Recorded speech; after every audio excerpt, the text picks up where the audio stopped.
Hi friends, cinema మోహన్కి స్వాగతం. ఈ ఏడాది సంక్రాంతికి గేమ్ చేంజర్ గా ప్రేక్షకుల ముందుకు వచ్చినటువంటి రామ్ చరణ్ ఆశించిన స్థాయిలో సక్సెస్ ని అందుకోలేదు. నెక్స్ట్ సినిమాని రామ్ చరణ్ బుజ్జిబాబు దర్శకత్వంలో చేయబోతున్నారు. ఆ నెక్స్ట్ సినిమాని సుకుమార్ దర్శకత్వంలో చేయబోతున్నారు అనమాట.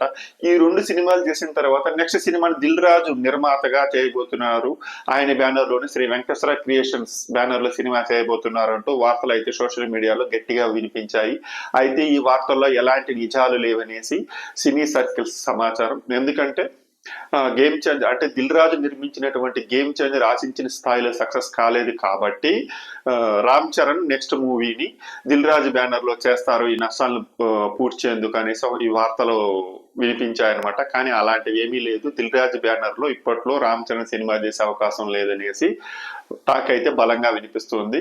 నెక్స్ట్ రామ్ చరణ్ లైనప్ లో అయితే రెండు సినిమాలు ఉంది, బుజ్జిబాబుది అలాగే సుకుమార్ది. ఈ సినిమాల తర్వాతే రామ్ చరణ్ తన నెక్స్ట్ సినిమాకి సంబంధించినటువంటి ఆలోచన చేస్తారనేసి మెగా క్యాంప్ అంటుంది.